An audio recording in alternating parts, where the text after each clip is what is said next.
Freedom alert! Freedom alert! Freedom alert! This is Radio Freedom.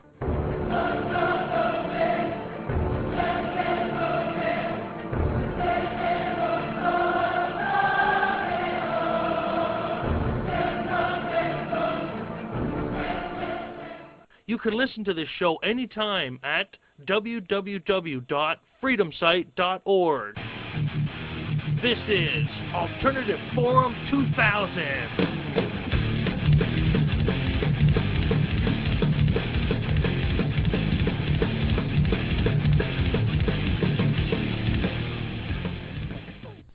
This is Paul Throm for Radio Freedom in Washington, D.C., and I'm interviewing a controversial author and lecturer who has visited Canada a number of occasions. I'm talking with Eustace Mullins.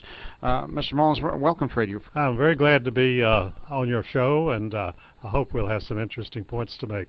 Mr. Mullins, you made your original reputation as a man who interviewed Ezra Pound and wrote a very well-received biography of his. Can you tell us how you met Ezra Pound and what your impressions were? Yes, I came to Washington to go to art school because my university, Washington Lee University in Lexington, Virginia, did not have an art department at that time. They do now, but this was many years ago. So I came here and went to this art school, and one of my teachers there had been visiting Ezra Pound. He and his wife both came out once a week, and they were helping Pound to translate modern French poetry, particularly Mallarmé. And so they asked me to come and visit Ezra, and I didn't see the point of it because I thought, what would I talk to Ezra Pound about? I didn't realize he'd do most of the talking, so there was no problem at all. And I finally came out and visited him, and we hit it off, and I started coming out. Eventually, I came every day for 3 years. Ezra Pound, of course, is by many people regarded as probably the greatest English poet of the 20th century. Was Ezra Pound living in Washington at this time, or what were his circumstances? Ezra Pound was a political prisoner and was described as a political prisoner by the staff at St. Elizabeth's Hospital here in Washington, where he was held at that time in a barred cell. And so he was there on charges of treason, which had been brought by Alger Hiss, who certainly knew treason when he saw it. Being a communist agent himself. A KGB agent, definitely. And, well, Roosevelt's 3 personal assistants at that time were all 3 KGB agents, and they were Alger Hiss and Lachlan Curry and Harry Dexter White, who was the protege of Henry Morgenthau, one of Roosevelt's closest confidants and Secretary of the Treasury at that time. So your initial interest in Ezra Pound was literary. Is he the man who got you interested in politics? Well, Ezra, I didn't know it when I first went out there, but Ezra talked politics to anyone who would come out because he was well on his way. He had been, for 3 years, had been held as a political prisoner without trial. He was eventually held for 13.5 years without trial, which is a record in the United States for someone being held without trial the longest period of time. So what did you learn from Pound politically? Politically, I learned that the communists were an evil influence. He'd been very anti-communist all of his life after he went to Europe. He left this country at a fairly young age, and when he got to Europe, he found that the greatest enemies of civilization were the communists, and so he became very anti-communist and remained so all his life. So I understand that Pound, even in some of his poetry, took quite an interest in the creation of money and the banking system, and that's what initially attracted him to Italy and to Mussolini. Did he discuss the creation of money with you? Oh yes, because what Pound found out about the communists, the strange thing was that they were supposed to be anti-capitalist and supported by the workers and peasants all over the world. And he discovered that the only people who supported communism were the bankers themselves, and that the workers and peasants really never liked the Communist Party, because first of all it was dictatorial, and that in most countries communism succeeded only by force. In other words, there was never a rising of the workers and peasants in any country in the world to install a communist government. It was always superimposed by bankers and by their hirelings, the mercenary armies. When did you write your book on Ezra Pound? Well, first he had me research the book on the Federal Reserve System, which was more important, and I spent 3 years on that book, and it was published in 1953. Could you give us a brief summary of your argument about the Federal Reserve System?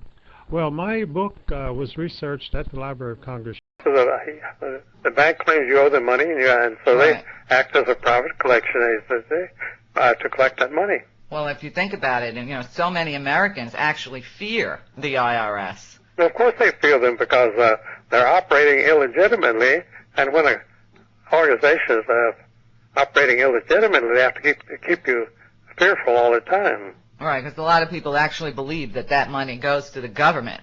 Well, they do. They think that it pays for operating the cost of the government, and it only pays the interest on the Federal Reserve created money. Right. Now, I assume the money that does go to the governor, your state and sales tax, that kind of thing, right? The states, small taxes, all kinds of taxes on various imports, exports, and so forth. Right. So when they take an American who hasn't paid his income tax and they fine him or they put him in jail, obviously that's an illegal act. Oh, totally illegal. He's committed no crime. They claim he owes money to a private bank, and they're acting as a collection agency for a private bank. Right. With no constitutional authority for that whatsoever. Right. But meanwhile, they get away with it. I mean, you have to think in terms of, well, how do you fight that? I mean, you get an attorney to say that this is an illegal tax on a person? Well, you can hire an attorney, but you see the IRS agents have guns. Yeah, that's true, and I've seen them ruin a lot of people, that's for sure. Oh, yes. A lot of people have died of nervous breakdowns and suicides because of IRS agents. Oh, yeah, for sure. It's another fear tactic.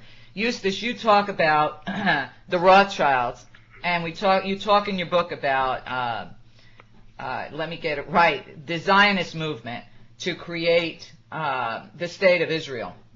And I think whenever you take on the Rothschilds or the Zionists, you immediately get called an anti-Semite, which... You're called an anti-Semite. When William Jennings Bryan was Woodrow Wilson's Secretary of State, he criticized the activities of the Rothschilds in setting up the First World War. And so they immediately called him anti-Semitic. And he replied in a published address that he only criticized the Rothschilds because of their banking activities. And he never criticized them as Jewish people whatsoever. He never criticized their religion. But they always bring up that anti-Semitic. They claim that I'm the most virulent anti-Semite in the United States, and they call me a rabid anti-Semite. Well, I have to tell you that I have heard that. Heard it because you hear it everywhere. Right. And you hear it after this talk show, probably. Well, do you consider yourself an anti-Semite? Certainly not. Okay, because, I totally understand the difference between Zionism and Judaism. It's like two different worlds. Well, yes, Zionism is actually Reform Judaism. The Rothschilds created Reform Judaism in 1828 because, you see, the Orthodox Jewish people fervently believed that not only was Christ not their Messiah, but their Messiah had not arrived on earth, which he still hasn't, apparently. Right. According to Orthodox Judaism, there can be no kingdom of the Jews or country of the Jews anywhere in the world until the Messiah comes.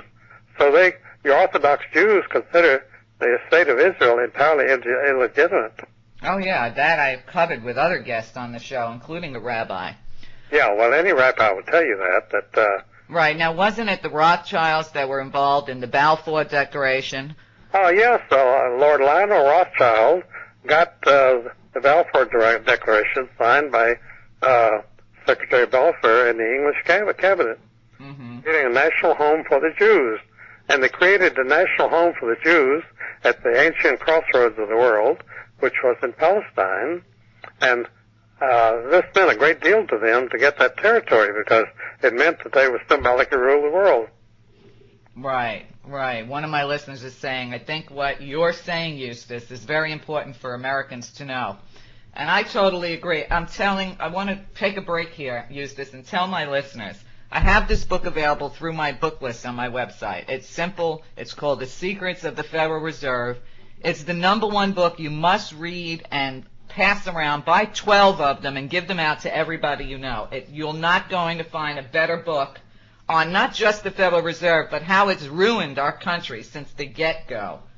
And that brings me, Eustace, to the Great Depression. I mean, I have to tell you, I got such an education reading your book that there were actually things with all the books I've read that have shocked me reading this. Oh, this was nothing but money manipulation. They were juggling the markets of the world to help England stay on the gold standard. That was the whole idea. Mm-hmm. Why we had the crash of 29. Right.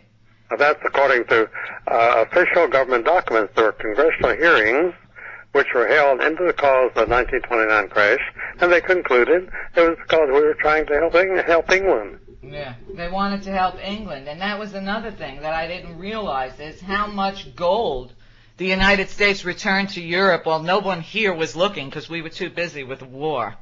Oh, yeah. Not only did we return the gold, but they murdered the Tsar of Russia, who was the richest man in the world. And after they murdered him and his family, they took all of his gold out of Moscow. And that gold went directly to the Bank of England and to Kuhn-Loeb in New York City. Right. Now, you know, a lot of people in America are under the impression, Eustace, that every one of our dollars is backed by gold. Oh, yes. They really think that because it's actually backed supposedly by the faith and credit of the United States, whatever that is. Right. Well, it doesn't look like our credit's doing too well now. No, not much faith either. Right. Right. But you know what? I saw a lot of names in your books like Lord Montague Norman, so many other people that now I realize were total enemies of the state. And having grown up in New York, in Brooklyn, New York, I remember so many of the streets in the most expensive neighborhoods named for all these criminals. Certainly. And you know what? It really hurts me now realizing that, you know, all these people actually had streets and avenues named after them. Well, they really did. And they also had hospitals and colleges named after them. Right. They were the biggest contributors to these various enterprises. Exactly. So let's get back, and we'll go back in time because I did interview Ed Griffin on his book, Creature from Jekyll Island. And a lot of people don't even know what Jekyll Island was or the Jekyll Island Hunt Club. Would you like to talk a little to that? Yes, I take that up in my book, that at the time the Federal Reserve Act was secretly drafted as a criminal conspiracy at Jekyll Island, Georgia in 1910. This was at Thanksgiving week of 1910 when the act was actually put together by Paul Warburg. Right. And, this was their private millionaire's resort there. They bought the whole island, and only their friends lived there. And the members of the Jekyll Island Club in 1910 comprised 1/6 of the wealth of the entire world. Even then. And don't these people pretty much own most of the wealth in the world today, too? Yes, if they had 1/6 of the world's wealth in 1910, I would say they have about 90% of it at the present time. Right, right. So, you know, I've had other guests on the show, one that reveres you. He writes very endearing about you in his book, Stephen Zarlingo, The Lost Science of Money. He thinks that we should have a fourth branch of government installed to take the money back, to actually have the government. There's no Constitution, Article 1, Section 8, that Congress should have total control over weights and measures and the money.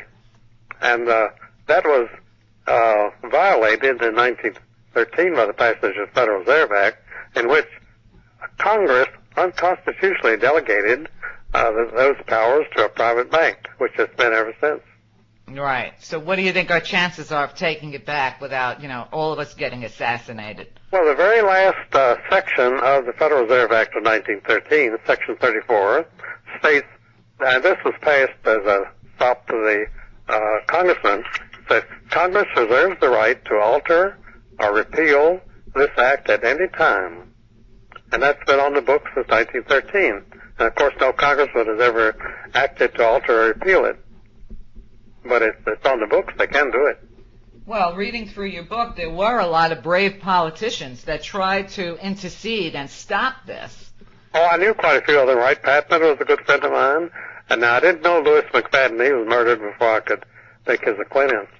Right. I mean, they didn't make out too well. And even every time that they got close to getting it prosecuted, the whole thing was just dropped. Oh, it was dropped because they could not get another congressman to vote with them on any thing affecting the Federal Reserve System. Right. So why do you think that is? Do you think Congress is also bought and paid for by these same people? Well, it takes an enormous amount of money to run for Congress, and all that money is supplied by the Federal Reserve bankers. Right. So they own, in other words, if the criminals own the enterprise can't be clean. Well, the criminals own the enterprise because they print their own money. You know, the Federal Reserve is a classic central bank which has the right of issue. Now, the right of issue simply means the right to print money. And if you've got that right, you don't really need anything else. Right, exactly.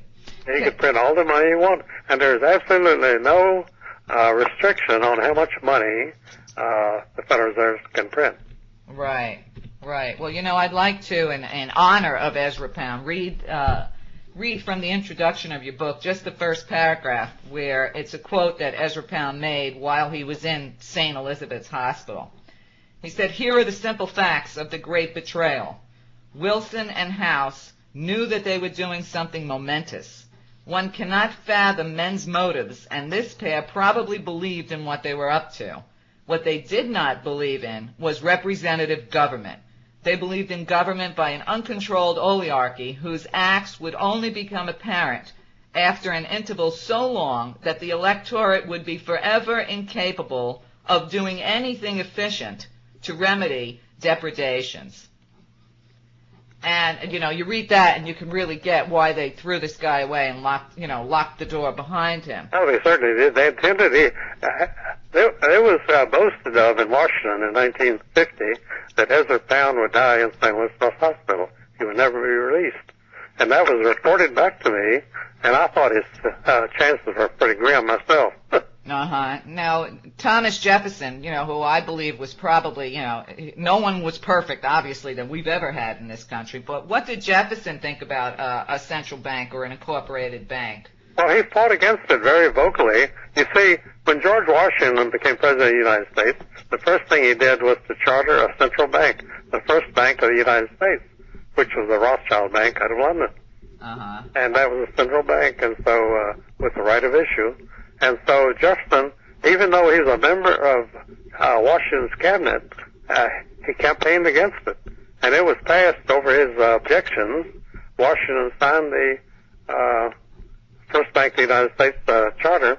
When Jefferson became president, he allowed the charter to lapse. He refused to renew it. And that's why we had the War of 1812. As soon as he refused to renew the charter of the First Bank of the United States, England declared war on us again. That was the War of 1812. Now, you won't find that in any history book. They have a lot of esoteric reasons why England attacked us in 1812, but the sole reason was the fact that Jefferson, as president, refused to renew the charter of the Bank of the United States. Right. So you're saying from the beginning, from the inception, George Washington actually put in a bank that was a Rothschild bank in our country. Well, George Washington didn't know anything about banks. He was a farmer. But you see, Jefferson was a Virginia farmer also, but he had the most classic understanding of banking of any person I've ever read in my life. And how he got this in the hills of Virginia, I have no idea. Well, maybe he was just way ahead of his time. Well, he was a very wealthy man. You know, his father left him 25,000 acres of the most valuable land in the state of Virginia. And he died bankrupt. Right, well. Everything was sold, his house and everything was sold at auction to the public. And most of his furniture disappeared too. It's very hard to find original Monticello furniture because it was all sold at auction. People bought it from all over, and they were very glad to get it. Right. Well, let's jump over to another, what I would assume is a hero, Congressman Charles Augustus Lindbergh Sr. I know his son, Charles Lindbergh, and he reveres me because I revere his grandfather. Oh, is this his grandfather? Uh-huh. Now, he spoke out against the Federal Reserve, and one of the quotes that you have in your book is, "Our financial system is a false one and a huge burden on the people. This act establishes the most gigantic trust on earth." Now, Well, it did, and it still does. right, now, is this the same Lindbergh of the Lindbergh kidnapping? No, the Lindbergh kidnapping.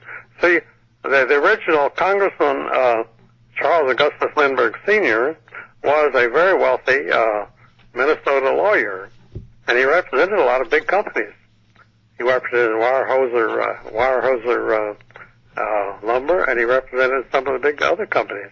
But he simply could not go with the banking system, and he fought it from the very beginning. Right. Okay, because I wanted to get that straight, because I was thinking, wow, if it's the same one, no wonder they kidnapped his baby. No. Okay. His son was the aviator. He was Charles Augustus Lindbergh Jr., and there was Charles III, who was the kidnapped boy, who is still alive and whom I know well. He was never kidnapped at all. The whole kidnapping was faked and for various reasons. Okay. And he never died. They found a body out in the woods, which they claimed was his body, but the man is still quite healthy and alive today. I talk to him occasionally. He's in San Jose, California. Okay, you mention in your book an attorney from Cleveland, Ohio, Alfred Crozier. Oh, yes, Crozier's book was really a very land-breaking book. Right. Now, he pointed out that when our government had to issue money based on privately owned securities, we were no longer a free nation. That's right. So is it safe to say that when the Federal Reserve really locked in 1913, that we really lost our democracy? Oh, Congress no longer existed. Congress became an agency of the Federal Reserve System. That's all they've done ever since. Right. So if they set the price of gold, if the Federal Reserve sets the price of gold, the value of a dollar, do they also set the prices on everything else, like this, the recent oil crisis in America? Well, a lady asked me yesterday, Eustace, who sets the price of oil? Because, of course, the price keeps going up every day. And I said, well, the oil companies set the price of oil. They are principally owned by the Rothschilds. The oil companies are owned by the Rothschilds. So well, John D. Rockefeller is entirely bankrolled by Kuhn Loeb Company out of New York City and Cleveland, Ohio. And he himself was a $10 a week clerk. So when you're earning $10 a week, it's a little difficult to set up the greatest monopoly on earth. Exactly. Well, you have quite a few samples of people that performed all kinds of miracles. Now, wasn't Paul Warburg's brother a spy or an intel for Germany at the time he was becoming the American hero? He was Kaiser Wilhelm's private banker in Germany at the time that his brother Paul was the head of the Federal Reserve System in Washington, D.C. And these countries were locked in a war to the death. So you wonder how impartial either one of them was in this World War I. Right. And there was a naval intelligence reported to Congress that Paul Warburg's brother Max was the head of German intelligence during World War I. Right. They were concerned about this, naturally, being in the intelligence business themselves, and so they wanted to remove Paul Warburg, but they didn't get very far with that. No, obviously he was too powerful, and you think about it, I've covered with a lot of other guests, how many Nazis we snuck or, visibly just took into this country after World War II. Well, they did indeed, and because a lot with the help of the Catholic Church. Oh, yeah. So here everybody's revering the Catholic Church because the Pope died, and they don't realize that it was the Church that helped sneak all these Nazis into our country. So, I wonder if the Nazis are still ruling America. Oh, yes, the Catholic organizations brought them all in. Right. And that's why our entire space program was run by former Nazis down in Huntsville, Alabama. Right, so I still wonder when they say they want to be masters of space, if it's still, the Nazi philosophy behind it. Oh, yeah, that's the Nazi organization all the way. Right. A goal that had been set by Hitler. Well, we're still carrying out Hitler's orders, When President Clinton ordered Yugoslavia to be bombed, the that brought back a Hitler program, which he was ready to bomb Yugoslavia into submission during World War II. Right. And then he got bogged down in Russia, and he wasn't able to do it. So they had to wait until President Clinton came along to carry out the Hitler objective of bombing Yugoslavia. Right. Do you think that our government is intent on destroying what little is left of our country? Oh, it looks that way because they're well on their way to it. Because I know that, you are one of our senior citizens, so I have to defer to you that you've lived longer than I have and seen a lot more. Oh, I served through entirely. I was in the U.S. Air Force throughout World War II, and I often tell people that's the last war that we won. Right, right. One of my listeners has a question, Eustace. He said he's read some articles about the Federal Reserve Act and the passage of it, which caused the United States to become bankrupt, so that Congress presides over the largest bankrupt entity ever. He wants to know if that's correct. Well, we essentially operate under laws of bankruptcy today. That's absolutely true, because the country was officially declared bankrupt in 1933, and I've traveled around with people at various meetings who have all the details on that, and it's an official doctrine that we went bankrupt in 1933. And we never came out of it. The Depression, which has been caused by our helping the Federal Reserve helping England during the crash of 1929. Right. They were more interested in sending the gold back to England than preserving the United States' economy. You have so much in this book that I can just tell people you must read it, because it's one of those books where I think I underlined almost every single thing in the book.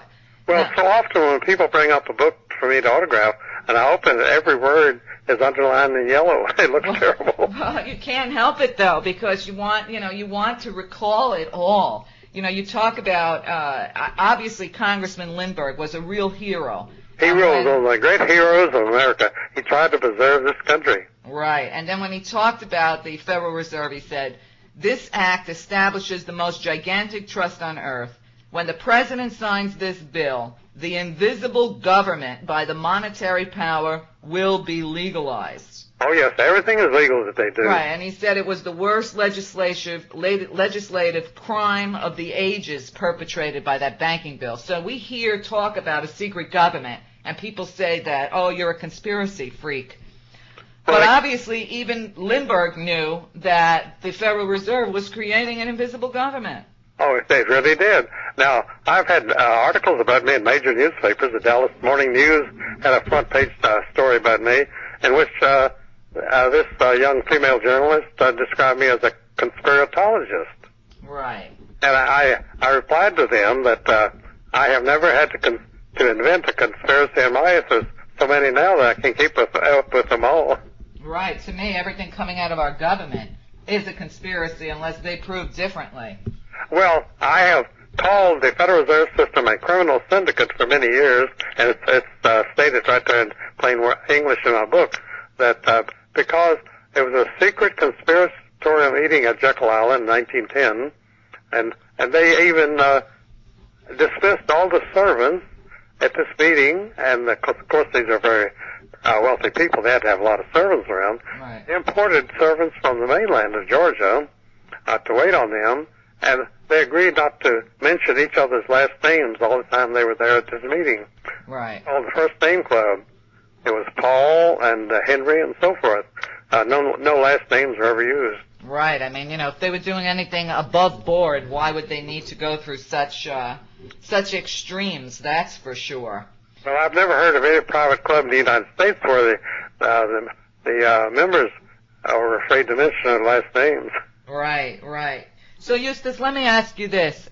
If the Federal Reserve Act pretty much destroyed our democracy and it's put us continuously in the hands of the same evildoers, the Rothschild, Rockefellers, et cetera, has our vote ever meant a damn thing in this country? How come what? Has our vote ever meant a damn thing in this country? It means absolutely nothing, because every candidate is vetted by the Federal Reserve bankers. Whether Democrat or Republican, the party labels mean absolutely nothing anymore. Right, so when people are complaining, this election was stolen, this one was stolen, they've all pretty much been stolen since the beginning. In fact, It's like you're going before a jury, and all the jurors are already sworn to vote against you. Right, exactly. Well, we saw what happened in 2000 with the Supreme Court, so that should have been a big wake-up call for America, but obviously it didn't work. Well, people asked me in the election of 2000, who is going to win? And I said, well, the CIA will win. You can't beat the CIA. Right. Bush's father was head of the CIA. Well, yeah, and I mean, I saw a story this morning that, Clinton finally found his surrogate family in the Bush family. Oh, yeah. So I said, how much more obvious can they possibly be? Well, they really are. They're very flagrant about the whole thing. And, in the last election, Bush ran against John Kerry, and they were both members of the Skull and Bones, which is one of those secretive fraternities in the United States. Right, exactly. That's what I said. Why you're going to vote for one world order one way or one world order the other. Yeah, when people ask me how I was going to vote in 2004, I said I'm going to vote for Skull and Bones. You're going to vote for the 2004, right? It was the truth of it, but people didn't want to hear it. I voted for Skull and Bones. Right. So what do you think about this latest bankruptcy bill that they've put out there, which obviously favors the credit card companies? Are the credit card companies owned by the same people? Oh, they certainly are. They're all right out of the banks. And, well, I don't know what any bankruptcy legislation means for a country that's already bankrupt anyway. Right, right. Well, now it looks like they really want to take the little guy out at the knees, which seems to be their, their style. Bankruptcy. When you're bankrupt, you're a complete slave to everybody. Right. They reduced the population of the United States to medieval serfs. Uh-huh. Crazy. The word attorney comes from a tourneur in French, which means a person who will represent the transfer of a serf from one medieval state to another. Uh-huh. That's all an attorney means. Right, so we're all like indentured slaves anyway. Well, indentured slaves, yes, and serfs. Serfs, very few people use that word. When I use it, my son always laughs at me. That's a little strange. But indentured servants, a lot of Americans came over to this country originally as settlers as indentured servants because they didn't have the money for the passage. Right. So bankers would lend them their passage money, and they had to work for 5 or 10 years after they landed in America to pay that money back. Right. Now, you also talk about in your book, which is, I've covered on my show too, but I'd like you to address it a little. With the control of the money came the control of the news media. Today, we have a news media that might as well call themselves Pentagon media. Oh, it is Pentagon media. And, when I was in Washington in the 1940s, I spent a lot of time at the National Press Club. The founder, George Stimson, was a very good friend. And so I knew everybody around there. And they had a little table in the anteroom of the entrance to the press club, and there were stacks of just ordinary black and white mimeographed press releases from the various government agencies. And the reporters, instead of going to the agencies, would simply pick up their press releases at that National Press Club and print them in the newspapers all over the world as news. Right. Well, that seems to be the same today. Well, I saw that firsthand. Wow. Well, I'm sure you've seen a lot more things firsthand than I did. Now, you have a sentence in your book that I think would be appropriate to talk about now because we're kind of close on time. And it's on page 67. The astounding idea that the Federal Reserve System of the United States is actually operated from London will probably be rejected at first hearing by most Americans. Well, actually, we never got free of England. The Revolutionary War, we won some temporary victories, but you see, George Washington immediately signed the charter of the first Bank of the United States, which was the Bank of England organization, so we're right back in the hands of England at the end of the war, and we have been there ever since. Right, exactly. And, again, it is a hard pill for most Americans to follow because we've been lied to. I remember when I was in school, Eustace, being taught that our dollar was backed by gold and, all these wonderful things about, our money in this country, which of course was all lies. But it is a very personal thing when you start to expose this to Americans because a lot of Americans really just don't want to know. Oh, I've been reviled and attacked, usually as a rabid anti-Semite, whenever I mention the Federal Reserve System. In fact, Rush Limbaugh, the great talk show host, he will not allow anyone to call into his show and talk about the Bilderbergers, the Council on Foreign Relations, or the Federal Reserve System. And if you're a tax protester, you cannot call in on Rush Limbaugh's show, and he's considered the great conservative. Well, really, that I get. But you know what? A lot of my guests tell me that they have a very hard time getting on anybody's show. Oh, yes, indeed. So, that's yet another reason why I do what I do. Now, you have some excellent charts in your book, connecting everybody to everything. And when I saw even J.C. Penney in the book, and I was advised to put those in by a guy who was helping me revise the book in 1982, Edward Durrell, who's now deceased. He suggested I put in charts because he was a businessman, and businessmen like charts, and so I put the charts together, and they worked that fine. Right, they're beautiful, and when you really look and see what's connected to it, and I have to tell you, I was surprised at seeing J.C. Penney and Avon on one of those charts. Oh, they're all in there. You say, wow, these people have their fingers everywhere. Well, the John Birch Society is supposed to be the great anti-communist society by Robert Welch, and I found out that Nelson Rockefeller had a private meeting with Robert Welch, and the Rockefellers agreed to buy the Welch Candy Company, which he owned at that time, and so that he would have full time to devote to the John Birch Society. And it still is part of the Rockefeller holdings. Right. Well, one of the more interesting stories, a little piece of Americana you have in there, is about Franklin Roosevelt being backed by wealthy international homosexuals. Oh, there was a very strong homosexual connection all the way through, because J.P. Morgan's daughter, he was one of the architects of the Federal Reserve System, his daughter Anne was a very prominent lesbian, and she never married, of course. And so she started a homosexual community among the millionaires in New York City, which became Sutton Place, which is the most exclusive place to live in New York City. Right, I never knew the story of Sutton Place, and I lived there. Do you know what I mean? There's so much interesting stuff in this book that people should read it 10 times over. Well, it's a fascinating book. When I started the book, I was fascinated by the subject, and I've been fascinated for 50 years. And many people who get this book tell me, they call me up and complain that Eustace, I had to sit up all night reading your book because I couldn't put it down. Well, you can't put it down. And like I said, I usually, because I get so many books submitted to me, I never spend the time on a book that I did on yours, but I was like, oh, I can't afford to miss one word in this book. Because you know what? I thought, and I believed all the hype that people said about Franklin Roosevelt being such a great president. But reading your book, it just made me realize that we've never had a decent president in this country. Oh, well, Ezra Pound said that the last good president we had was Calvin Coolidge. And Calvin Coolidge was a very good American, and apparently I never found he had any connection with the bankers. He's a distant cousin of mine. The Coolidges came down through the Alden family, and my ancestor, John Mullins, his daughter Priscilla, married John Alden. Oh. So most of the old New England families are related to the Alden family. Who knew? I remember learning the poems about John Alden when I was in school. Oh, yes, indeed. It's part of the folklore of New England. Right. Wow. It gets pretty deep. Eustace, one thing that I'd like to say before we conclude the show is it's been a pleasure talking to you, and I would love to have you come back on the show and talk some more.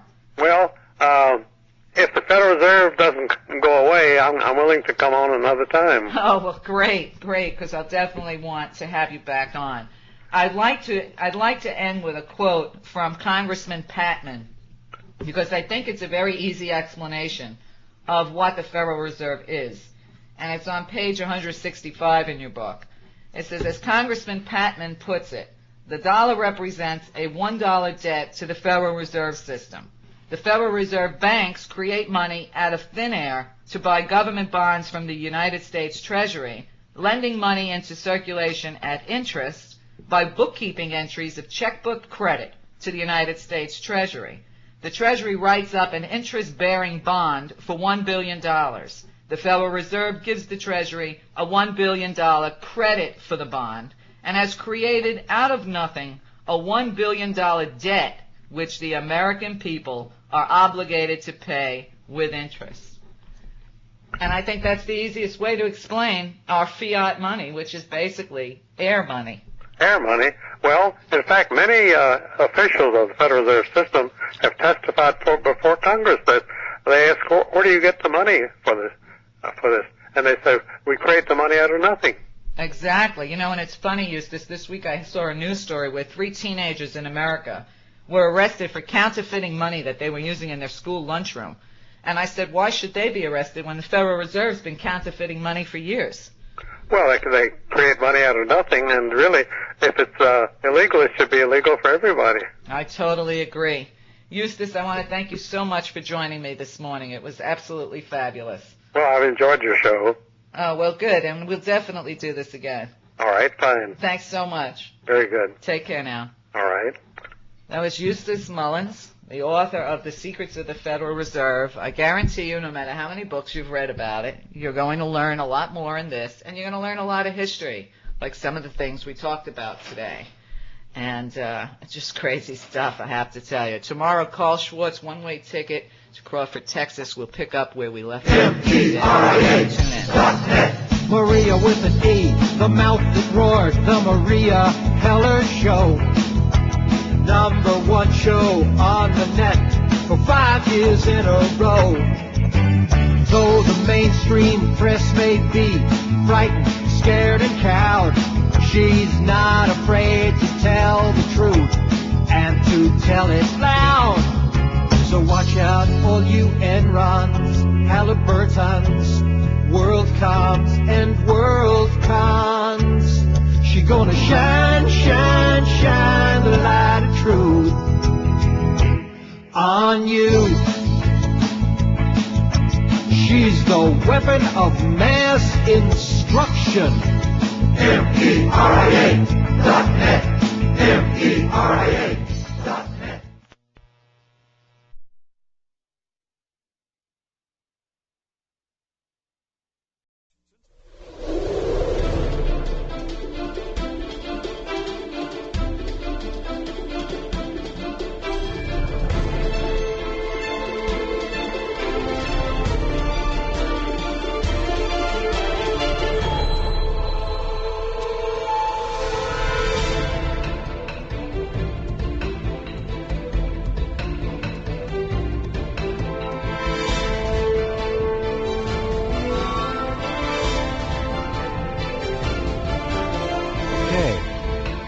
Welcome back. I'm Jeff Rentz. Glad you're along tonight, and hope you're having a good holiday season. If you've been to the website at Rentz.com and looked under featured stories, you'll see right up near the top the name of Eustace Mullins. Mr. Mullins, without a question of a doubt, is, in my humble view, the one man that you can turn to and hear the most accurate representation of how the Western world, in fact the world, is being run, how it is being administered to by the controllers, who the controllers are, and what the game is. And it is a deadly game indeed. Eustace Mullins is up there in featured stories. You'll see at the top the first of 2 pieces under his name is a video. I want all